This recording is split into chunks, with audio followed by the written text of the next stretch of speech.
Okay जी, बिस्मिल्लाहिर्रहमानिर्रहीम। आज हमारा टॉपिक है रिएक्टिविटी सीरीज।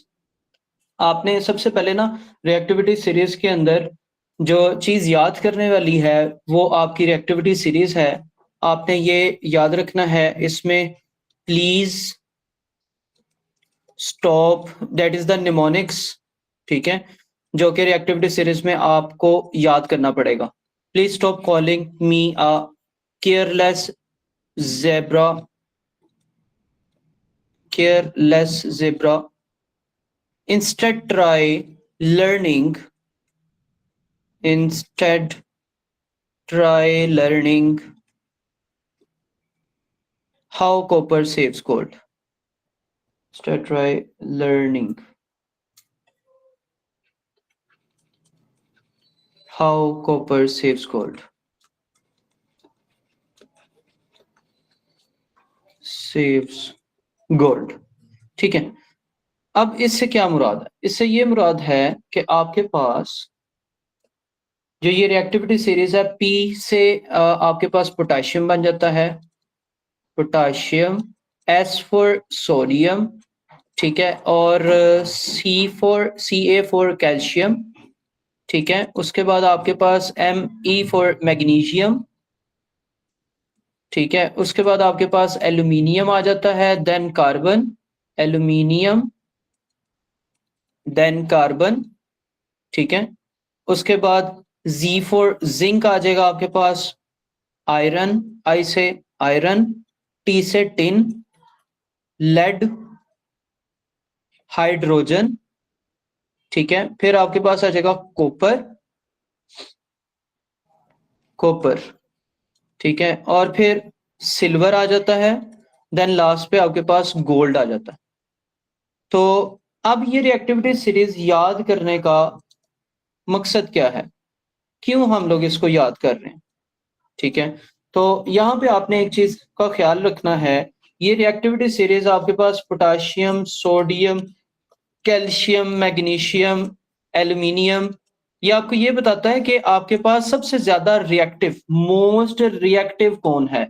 मतलब ये वाला ऊपर वाला सारा मोस्ट रिएक्टिव है, रिएक्टिव, और इसके लिए आपको ये सीरीज याद करनी पड़ेगी, मोस्ट रिएक्टिव, और लास्ट वाला आपको पता है कि लीस्ट रिएक्टिव होगा, iron, tin, S N, lead, P B, ठीक है। और ये हाइड्रोजन, ये देखिए मैं जो ब्रैकेट में लगा रहा हूँ, कार्बन और हाइड्रोजन, ये आपके पास जो है मेटल्स नहीं है। तो रिएक्टिविटी सीरीज में मोस्टली मेटल्स होती है हमारे पास, Ag, Au, ठीक है। और इसका मतलब ये आपका क्या होगा, ये लीस्ट रिएक्टिव होगा, ये वाला लीस्ट रिएक्टिव। तो यहां पे एक चीज याद रखनी है, मोस्ट रिएक्टिव वन, मतलब आपके पास यहां पे डिस्प्लेसमेंट रिएक्शन आ जाता है। डिस्प्लेसमेंट रिएक्शन थोड़ा बहुत आपको आइडिया होगा कि क्या होता है displacement reaction. More reactive metal मतलब मोस्ट रिएक्टिव मेटल या मोर रिएक्टिव मेटल डिस्प्लेस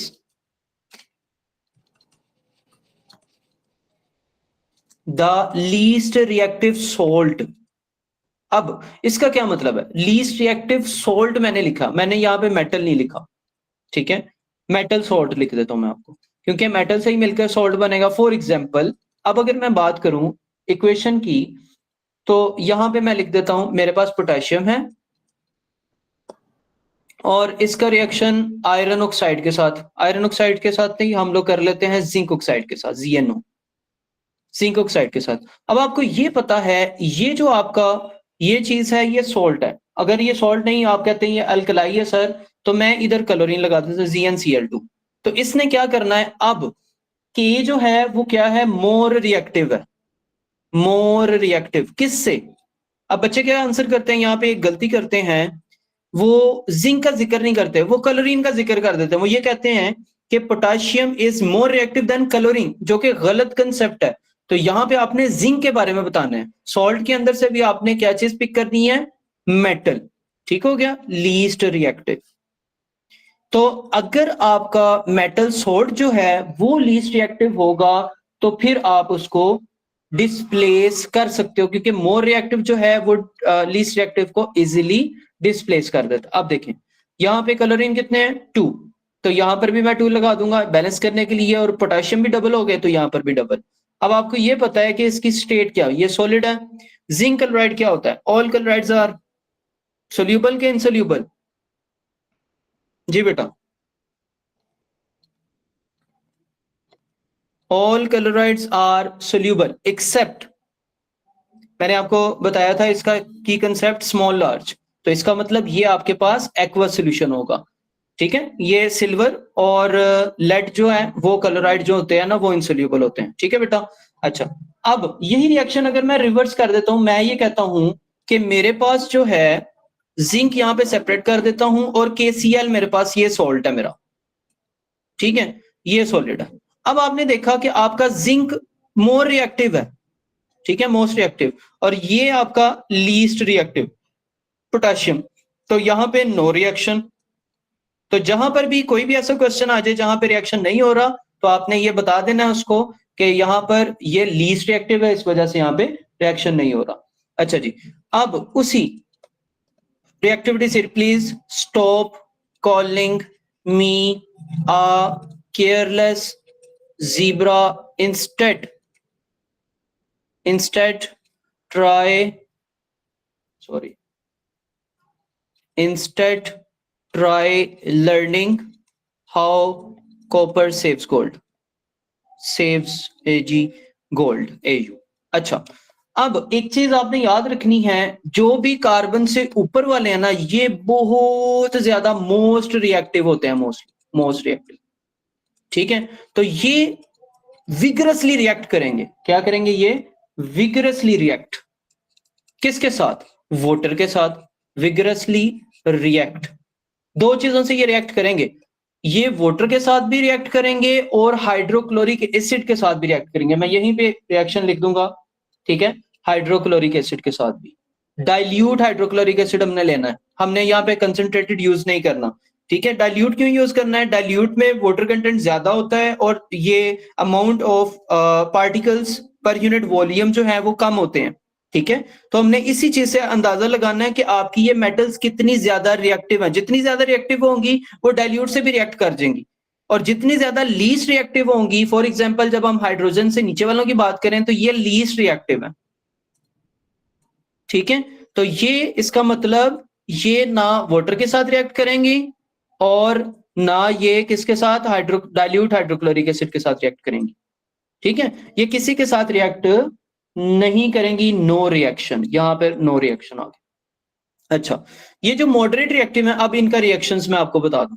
जब ये विगरसली रिएक्ट करेंगे तो यहाँ पे दो चीजें बनेगी। जब भी मेटल, कोई भी मेटल ले लें, मैं एक ग्रुप 1 की मेटल से रिएक्ट करवा देता हूं, ठीक है, वाटर का, और यहाँ पे याद रखिएगा यहाँ पे हमने कोल्ड वाटर यूज करना है, हॉट वाटर नहीं यूज करना। ठीक है, क्यों? क्योंकि इसको रिक्वायरमेंट नहीं है, ये खुद ही बहुत ज्यादा रिएक्टिव है।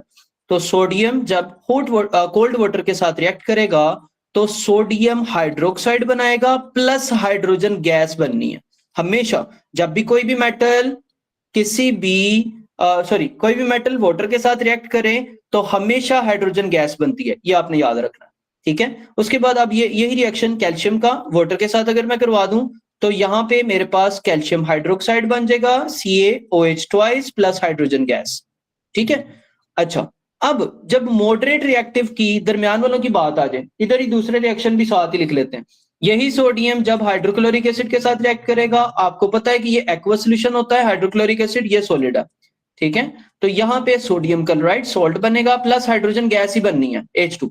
ठीक है, फिर आपने इसको बैलेंस कर लेना, यहाँ पे 2 लगा दें, यहाँ पे 2 लगा दें और फिर यहाँ पर भी 2 लगा दें, ये आपके पास गैस बन गई और ये आपका एक्वस सॉल्ट बन गया। ठीक है, इसमें भी सेम सिनेरियो रहेगा, इसमें विग्रसली रिएक्ट कर रहे हैं कोल्ड वाटर के साथ भी और डाइल्यूट हाइड्रोक्लोरिक एसिड के साथ भी ये विग्रसली रिएक्ट करते हैं।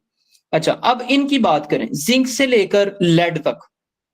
मैं आयरन की बात कर देता हूं, आयरन अगर वाटर के साथ रिएक्ट करे तो ये आयरन ऑक्साइड बनाता है। ठीक है, plus hydrogen gas.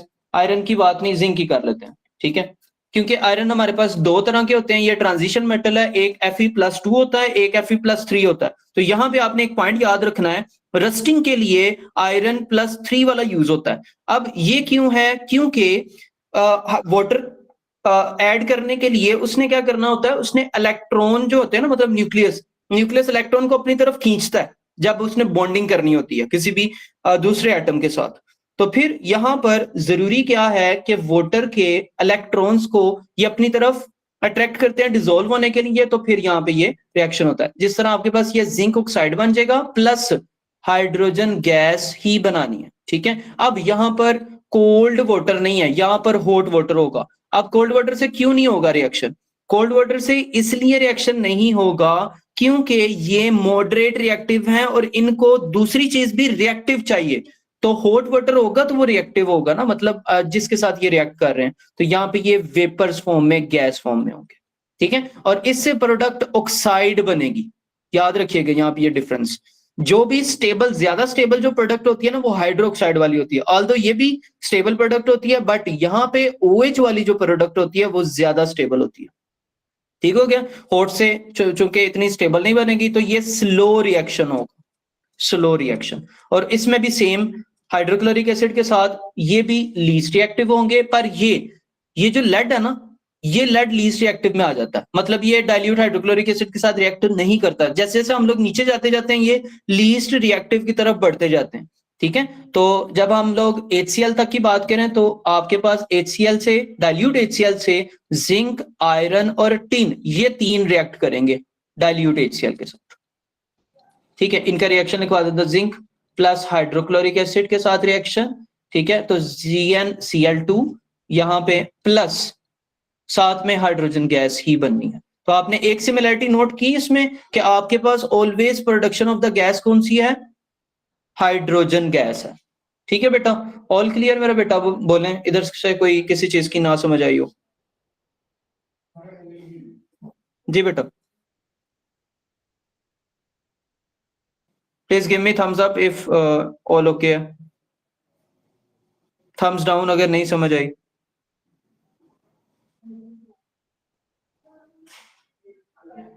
Hello, is my voice audible बेटा? ओके गुड, ठीक है। अच्छा, अब मैं आपको ये दिखा दूं। अब देखें, हमने मेटल और मेटल ऑक्साइड का एसिड्स के साथ ना डिस्प्लेसमेंट रिएक्शन में हमने ये भी चेक कर लिए, ठीक है।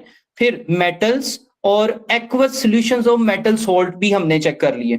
अब आपके पास ये आपके 3 एलोस हमने पढ़ लिए। अब रस्टिंग के लिए जो नेसेसरी कंडीशंस हैं वो आगे आ जाती हैं, ठीक है।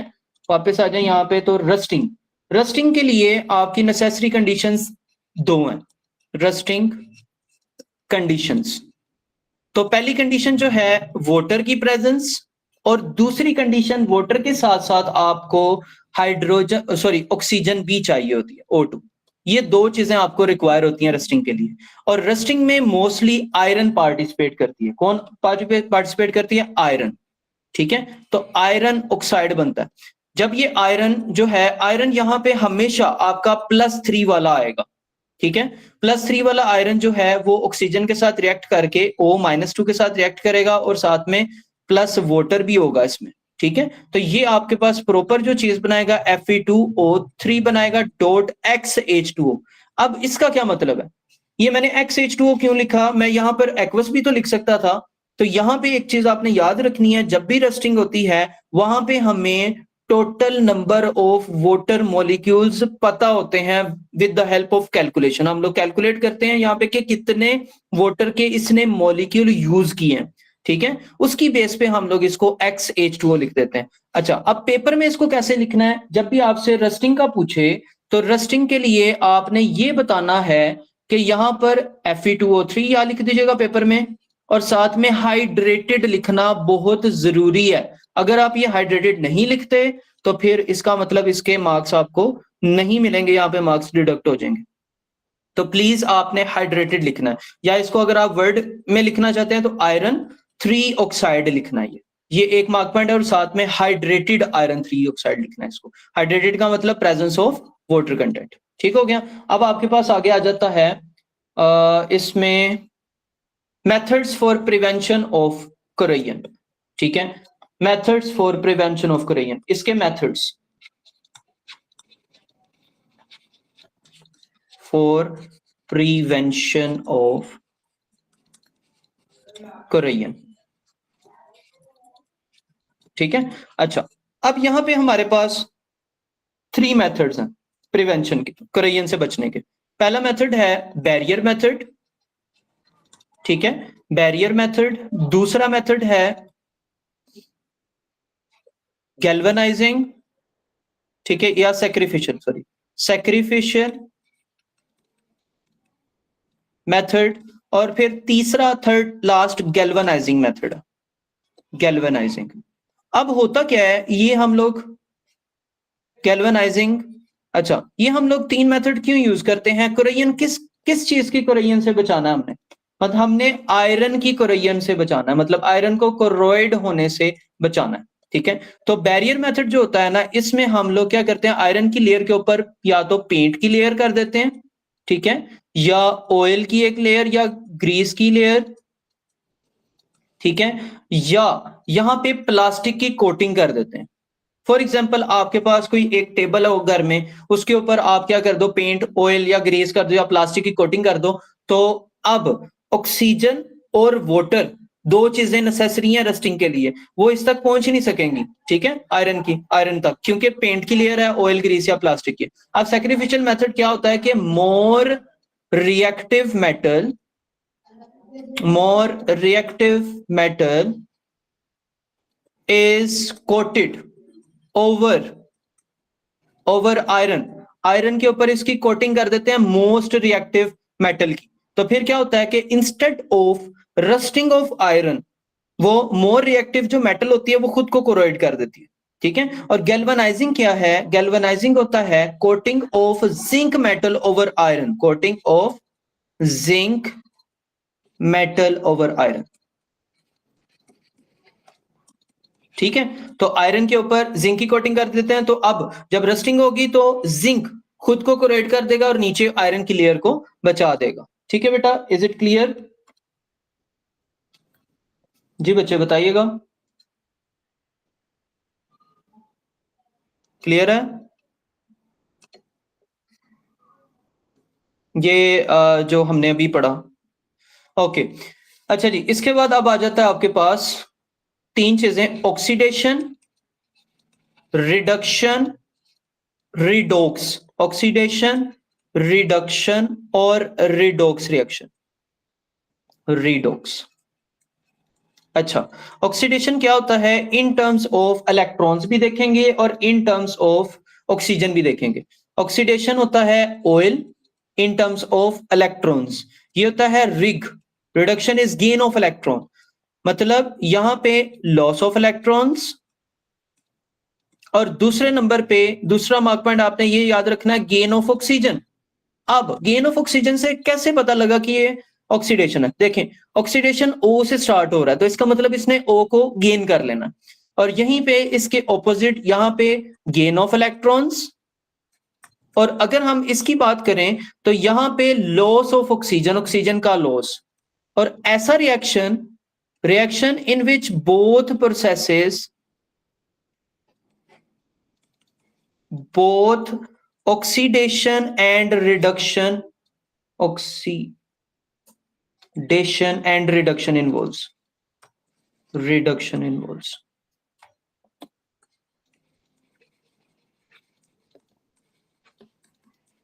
ठीक है। अच्छा, अब इसके एग्जाम्पल से देखते हैं कि हमें कैसे पता लगेगा कि ये क्या चीज है। अब मैं यहां पे एग्जाम्पल लिख रहा हूं, इधर एग्जाम्पल दे देता हूं। अच्छा जी, अब एक एग्जाम्पल है आपके पास जो है आयरन ऑक्साइड है Fe2O3 प्लस 3 कार्बन मोनोऑक्साइड हैं और 2 आयरन मेटल हमारे पास मिल गए और लास्ट पे आपके पास कार्बन डाइऑक्साइड बन गया, ठीक है। ये 3 है। अच्छा, अब आप मुझे सोच के बताएं, देख के बताएं कि यहां पे ये जो आयरन थी, आयरन ने अपना ऑक्सीजन क्या किया? लॉस कर दिया ना, लॉस ऑफ ऑक्सीजन। अब लॉस ऑफ ऑक्सीजन क्या मतलब? Loss of oxygen, oxidation, reduction. देखें लॉस ऑफ ऑक्सीजन,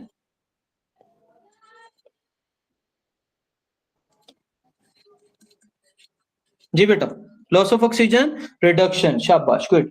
तो ये यहां पे रिडक्शन होगी, ठीक है। अच्छा, अब इसने नीचे वाले ने क्या काम किया है, ये कार्बन मोनोऑक्साइड ने ऑक्सीजन गेन कर लिया। गेन ऑफ ऑक्सीजन का मतलब क्या हुआ?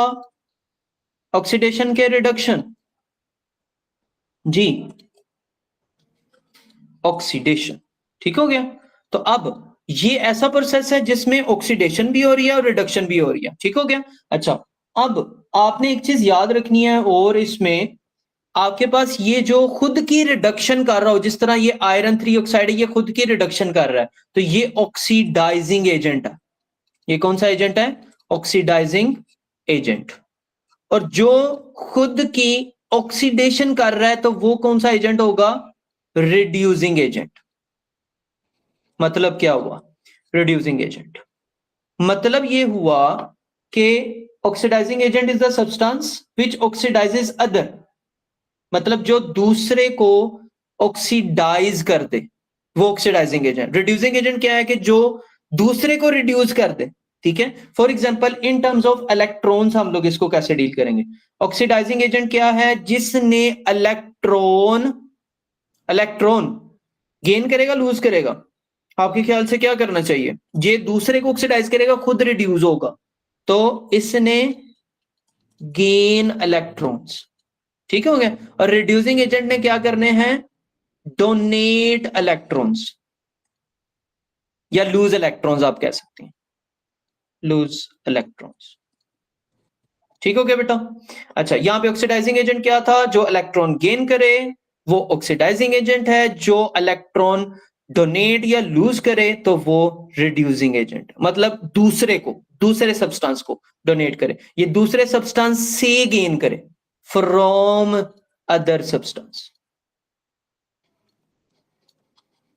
ठीक है। इन टर्म्स ऑफ इलेक्ट्रॉन्स आपसे बस यही पूछा जाएगा, आपने इलेक्ट्रॉन्स की टर्म में ही आंसर करना है। तो मेरा ख्याल है कि ऑक्सीडाइजिंग एजेंट और रिड्यूसिंग एजेंट आपका क्लियर हो चुका होगा। एक और सिंपल सी एग्जांपल देता हूं तो उससे बात खत्म हो जाएगी, ठीक है। जिस तरह आयरन +2 है, उससे आपके पास यहाँ पे जिंक के साथ रिएक्शन है, और इससे जिंक +2 बन गया, और यहां पर जो है आयरन मेटल बन गया। अच्छा, अब आपने मुझे सोच के बताना है कि यहां पर क्या हुआ। इन टर्म्स ऑफ इलेक्ट्रॉन्स अब बात करने लगे। इसने अपने इलेक्ट्रॉन, पहले +2 थे, +2 से 0, इसने क्या किया? गेन ऑफ इलेक्ट्रॉन किया, लॉस ऑफ इलेक्ट्रॉन किए? जी बेटा,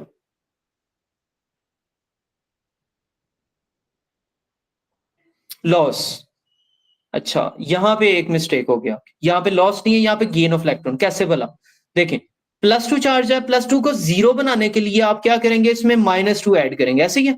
-2 का मतलब, माइनस कब आता है? जब ये इलेक्ट्रॉन कोई भी एटम गेन करता है, तो तब ये 0 होगा। तो इसने इलेक्ट्रॉन गेन किए, गेन ऑफ इलेक्ट्रॉन्स हुए।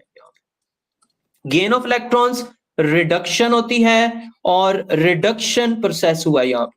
अब यहां पे बताएं 0 से +2। इन शॉर्ट आपने ये याद रखना है, अगर ऑक्सीडेशन स्टेट, ये ऑक्सीडेशन स्टेट होती है, अगर ऑक्सीडेशन स्टेट डिक्रीज हो रही है, कम हो रही है, तो रिडक्शन। अगर ऑक्सीडेशन स्टेट ज्यादा हो रही है, 0 से +2 हो रही है, तो loss of electron, oxidation. In short ये आपने याद रखना, ठीक हो गया। तो यहां पे लॉस ऑफ इलेक्ट्रॉन्स, ये आपके पास ये आ गया। अब आपकी दो एक्सट्रैक्शंस आ जाती हैं। यहाँ पे मैं आपको ये दिखा दूं, आपने ये भी पढ़ लिया सारा इन टर्म्स ऑफ गेन और लॉस ऑफ इलेक्ट्रॉन, लॉस और गेन ऑफ इलेक्ट्रॉन्स, ठीक है। ऑक्सीजन और उसके बारे में भी देख लिया। अच्छा, अब इन मेटल्स का ना, मैग्नीशियम, जिंक और आयरन का डाइल्यूट हाइड्रोक्लोरिक एसिड और सल्फ्यूरिक एसिड एंड मेटल्स, ठीक है, मतलब इनके रिएक्शन।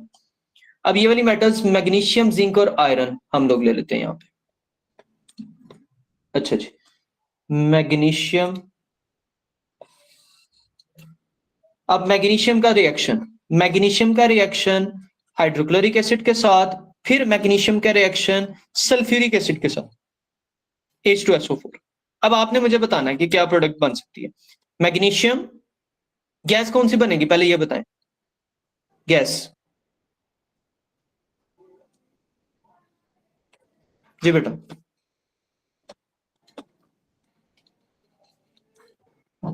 हाइड्रोजन, शाबाश। ठीक है, हमेशा जब भी मेटल एसिड के साथ रिएक्ट करे या फिर वाटर के साथ रिएक्ट करे तो हाइड्रोजन गैस बनेगी। ठीक है, दूसरा आपके पास सोल्ट नहीं बनना, मतलब मैग्नीशियम है और जहां से सॉरी हाइड्रोजन नहीं, यहाँ से कलर नेगेटिव पार्ट इसका MgCl2, इसी तरह MgSO4 बन जाएगा।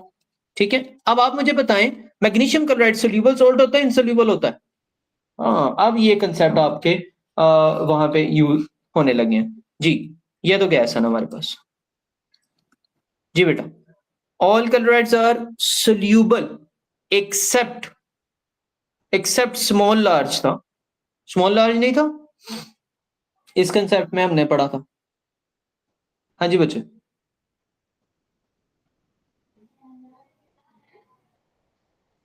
जी, तो इसका मतलब फिर ना ये सिल्वर क्लोराइड है ना ये लेड क्लोराइड है, तो फिर ये एक्वस होगा, ये सोल्यूबल सॉल्ट होगा। इसी तरह magnesium sulphate, all sulphates are soluble except, मैंने बचा लिखवाया था बेरियम, कैल्शियम और लेड।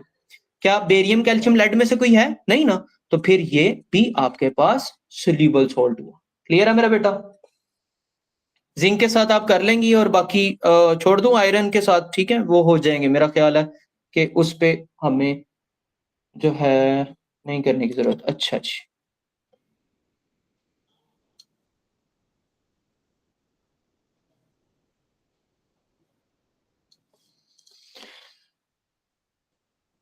ओके, एक मिनट इसको सेट कर लो।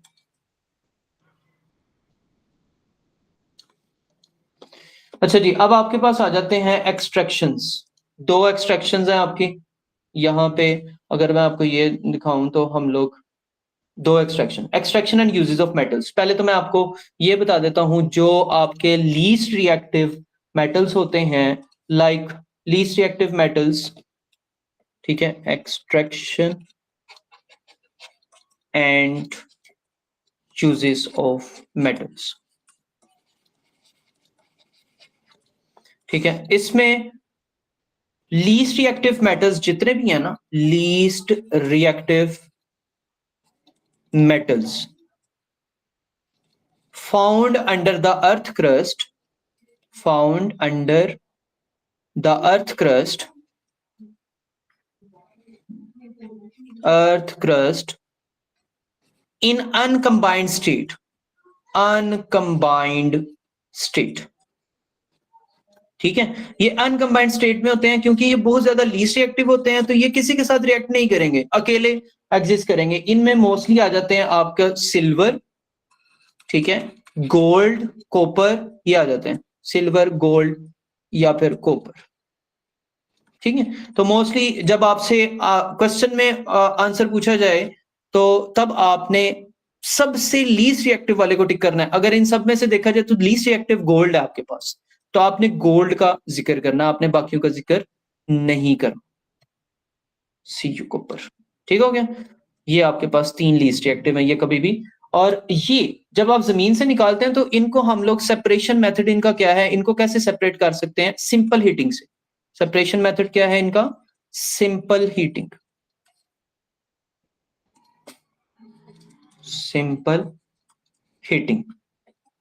तो जमीन से जब आप निकालते हैं तो कुछ रॉक्स होते हैं ऑब्वियसली साथ, तो उनको सेपरेट करने के लिए, सैंड पार्टिकल्स सेपरेट करने के लिए सिंपल हीट करेंगे, तो ऑब्वियसली ये अलग अलग हो जाएंगे। ठीक है, अच्छा, अब एल्यूमिनियम के यूज हम लोग देख लेते हैं थोड़े से। अच्छा जी, एल्यूमिनियम के यूजेस। अब मोस्टली आपने देखा होगा कि आपकी जितनी भी कैन्स हैं, ठीक है, uses of aluminium, drinking cans, ठीक है, वो एल्यूमिनियम की बनी होती है। ठीक है, पहला तो इसका यूज ये है, ये इनर्ट होता है, इनर्ट होती है, inert. Inert means do not react with drinks, drinks या वाटर के साथ ये रिएक्ट नहीं करता। ठीक है, एल्यूमिनियम। अच्छा, डू नॉट रिएक्ट एक तो इनर्ट हो गया, उसके बाद ये उसके साथ रिएक्ट भी नहीं कर रहा ड्रिंक के साथ। ठीक है, तो इसलिए एल्यूमिनियम जो है हमारे पास क्या होगा? जो है ये इसका एक यूज आ गया। उसके बाद दूसरा ये मैलिएबल होता है। मैलिएबल होता है कि इसका मतलब ये कन्वर्टेड इनटू शीट्स, शीट्स के अंदर कन्वर्ट हो जाता है, ठीक है। जिसका मतलब ये है कि ये शीट्स के अंदर जब कन्वर्ट होगा तो ये बेंडेबल है, ठीक है। तो ये इसको हम लोग बेंड भी कर सकते हैं इजीली। थर्ड, इसकी लेस डेंसिटी होती है, लेस डेंसिटी, जिसकी वजह से ये एयरक्राफ्ट इंजन्स के अंदर यूज होता है, इंजन्स, ठीक है। उसके बाद fourth, good conductor of electricity भी है,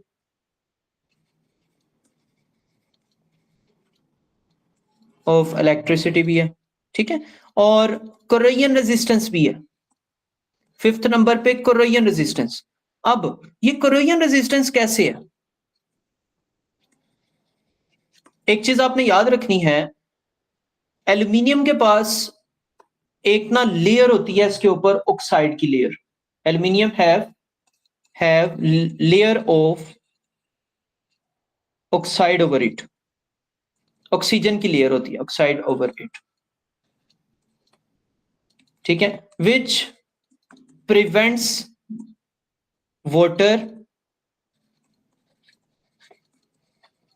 water and air to reach out aluminium, to reach out aluminium, ठीक है। एल्यूमिनियम तक ये पहुंचने नहीं देती उसको, मतलब वो लेयर जो सी होती है, ठीक हो गया। इसलिए ये कोरोजन रेजिस्टेंस है। जी मेरा बेटा क्लियर है? मेरा ख्याल है यही आपके पॉइंट्स हैं इसमें जो आपने करने हैं। और ये layer slide over each other हो जाती हैं, layers slide over each other,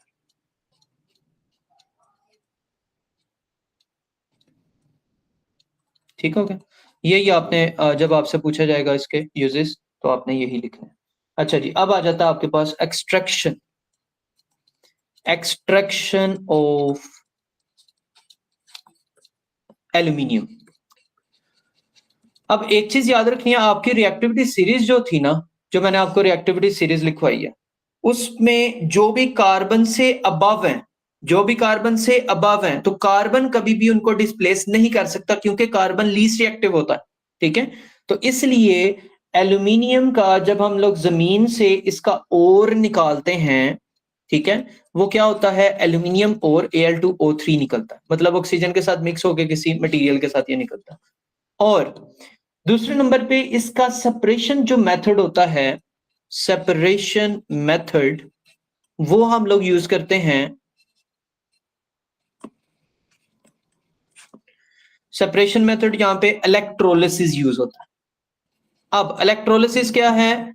electrolysis होता है with the high voltage current, ठीक है, या इलेक्ट्रिक करंट, इलेक्ट्रिसिटी भी लिख सकते हैं, break down of ionic compound. और आयनिक कंपाउंड की दो कंडीशंस हैं, जरूरी होना चाहिए, या तो आयनिक कंपाउंड आपका मोल्टन स्टेट में होना चाहिए, या आयनिक कंपाउंड आपका एक्वस फॉर्म में होना चाहिए। मोल्टन और एक्वस होना जरूरी है, ठीक है। और अभी हम लोग इसको डिस्कस भी करते हैं इसकी डायग्राम के साथ। अच्छा, ये मैं डायग्राम बनाने लगा यहाँ पे, यहाँ पे हमारा ये एल्यूमिनियम जो है इकट्ठा हो जाएगा, ये बन गया इधर। अच्छा जी,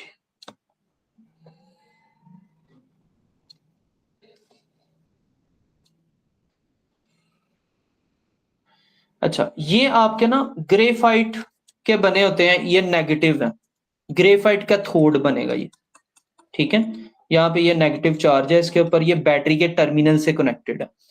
अच्छा, इसके ऊपर ना यहां पर हमारे पास तीन रॉड्स होते हैं, ठीक है, जो कि पॉजिटिव टर्मिनल से कनेक्टेड है, और ये ग्रेफाइट ही है। और ग्रेफाइट जो होता है ना, ये इनर्ट होता है आपके पास, ये ग्रेफाइट हमने बना लिया,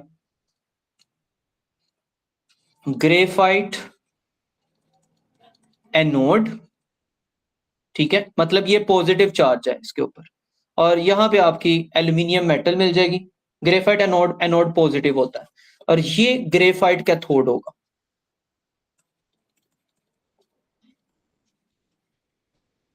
ग्रेफाइट कैथोड नेगेटिव। अच्छा, यहां पे आपने क्या रखना है, ये एल्यूमिनियम ऑक्साइड Al2O3 इसके अंदर रखना, ठीक हो गया। और यहां पे आपका मोल्टन एल्यूमिनियम आपको मिल जाएगा, मोल्टन एल्यूमिनियम। अच्छा, अब होता क्या है इस सारे प्रोसीजर के अंदर, आपके पास यहां पे एल्यूमिनियम ऑक्साइड, अब यहां पे हम लोग इलेक्ट्रोलिसिस ही क्यों यूज करते हैं, क्योंकि एल्यूमिनियम का मेल्टिंग पॉइंट जो होता है ये 2000 डिग्री सेल्सियस होता है। और कोई भी बिजनेसमैन इतने पैसे कभी भी नहीं लगाएगा जिसके लिए इतना ज्यादा टेम्परेचर अचीव करवाना पड़े और फिर एल्यूमिनियम एक्सट्रैक्ट हो और बाद में उसकी सेल्स ना हो। तो इसलिए हम लोग इसमें क्या चीज ऐड करते हैं, क्रायोलाइट। अब क्रायोलाइट को कुछ बच्चे जो हैं ये कैटलिस्ट लिख देते हैं, ये कैटलिस्ट नहीं है, ये हमारा एज अ सोलवेंट है। तो अब आप मुझे खुद सोच के बताएं, इसके ऐड करने से ऑब्वियसली मेल्टिंग पॉइंट जो है वो 950 से 1000 डिग्री सेल्सियस हो जाता है, मतलब रिड्यूस हो जाता है। तो इसका पहला बेनिफिट क्या हुआ कि इसने टेम्परेचर डिक्रीज कर दिया। दूसरा बेनिफिट, चूंकि ये सोल्यूशन था पहले ये मोल्टन फॉर्म में था, यहाँ पे एल्यूमिनियम, तो हम लोग क्या करेंगे, ये मोल्टन फॉर्म में है ना आपके पास यहाँ पे, ठीक है। तो अब पहले मोल्टन फॉर्म में था, क्या मोल्टन में ज्यादा अच्छे से इलेक्ट्रिसिटी कंडक्ट करती है कि सोल्यूशन बनने के बाद इलेक्ट्रिसिटी ज्यादा कंडक्ट करती है? जी बेटा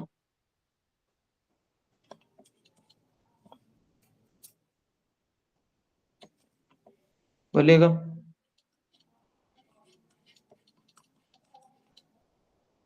मोल्टन में ज्यादा से अच्छे से नहीं, सोल्यूशन में ज्यादा अच्छे से करती है ना। देखें, आप किसी भी मेटल को जब आप पिघला देते हैं तो ऑब्वियसली उसके अंदर जस्ट वो वाले आयंस होते हैं और फिर भी वो थोड़ी बहुत सॉलिड स्टेट में नहीं होता, ठीक है, होता है ना कुछ सॉलिड स्टेट में। तो जब आप उसको पिघला, जब उसी में वाटर आपने मिक्स कर दिया, आपने उसका सोल्यूशन बना दिया, सोल्यूशन के अंदर तो इजीली जब इलेक्ट्रिसिटी उसके साथ कनेक्ट होती है तो वो उसके आयंस इजीली बना देती है। तो इसलिए सोल्यूशन के अंदर ज्यादा अच्छे से इलेक्ट्रिसिटी कंडक्ट होगी। तो इसके दो बेनिफिट है, पहला benefit good conductor of electricity, दूसरा बेनिफिट इसने टेम्परेचर रिड्यूस कर दिया। अच्छा, अब मेन चीज आ जाती है, मुझे ये बताएं ग्रेफाइट किसका बना होता है? ग्रेफाइट कार्बन नहीं होता, कार्बन ही होता ना, मतलब ऑल कार्बन। तो अब देखिएगा, अब आपने मुझे एक चीज बतानी है, यहां पे एल्यूमिनियम जब इसमें से इलेक्ट्रिसिटी पास करेगी तो आयंस बनेंगे। आयंस कौन कौन से बनेंगे वो देख लेते हैं हम लोग, आयंस कौन कौन से बनेंगे भाई। आयंस बनेंगे एक एल्यूमिनियम +3 और एक ऑक्सीजन -2। अब आप मुझे खुद सोच के बताएं, जब हमारा एल्यूमिनियम +3 है और एनोड पॉजिटिव है, कैथोड नेगेटिव है, एल्यूमिनियम किस तरफ जाएगा, एनोड की तरफ जाएगा, कैथोड की तरफ जाएगा? जी बच्चे,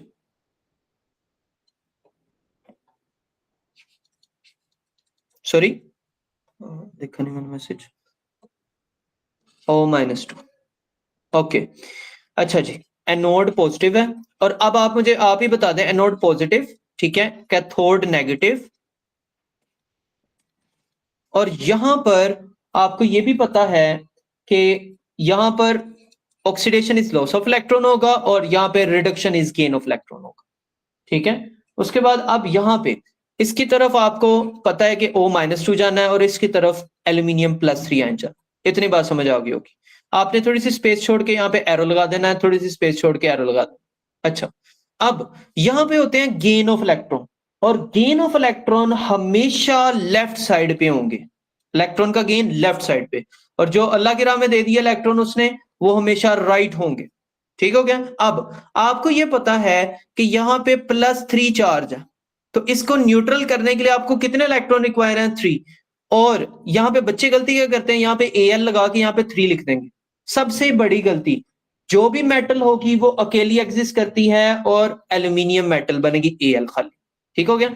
O से क्या बनना है, O2, कितने ऑक्सीजन एटम्स हो गए, 2। यहां पर कितने हैं, ये चार्ज नहीं देखना, चार्ज को छोड़ दें, चार्ज को भूल जाए, तो ये 1 है, तो इसको भी आपने 2 करना है। अब देखें चार्ज, इस 2 ने इस 2 से मल्टीप्लाई होके 4 इलेक्ट्रॉन्स। अब आप मुझे बताएं, जो एनोड है, एनोड कार्बन का बना हुआ था ना, ठीक है, और कार्बन के ऊपर ये क्या बन रहे हैं, बबल्स, किसके, बबल्स ऑफ ऑक्सीजन, ऐसे नहीं है? जी बेटा, तो इसका क्या मतलब हुआ कि यहां पर ये बबल्स बनेंगी, किसकी? ऑक्सीजन की। तो मैं यहां पे लिख दूं बबल्स ऑफ ऑक्सीजन फॉर्म्स, और जिसकी वजह से बबल्स ऑफ ऑक्सीजन, और हमारा एनोड किसका बना हुआ था? कार्बन का नहीं था बना? तो क्या ये कार्बन के साथ मजीद ऑक्सीजन रिएक्ट करके उसको खराब नहीं करेगा, कार्बन डाइऑक्साइड नहीं बना देगा? और फिर ये कार्बन डाइऑक्साइड स्केप हो गई और ऑक्सीजन ने क्या किया? एनोड को कोरोइड कर दिया, खराब कर दिया, जिसकी वजह से हमें बार बार बार बार प्रेडिकली इसको रिप्लेस करना पड़ेगा एनोड को। ठीक हो गया मेरा बेटा? क्लियर है? बोले ऑल क्लियर। ठीक है, अब मैं थक चुका हूं, मेरा ख्याल है कि इसको इतना ही रखते हैं, बाकी नेक्स्ट क्लास में देखेंगे इंशाल्लाह। ठीक है।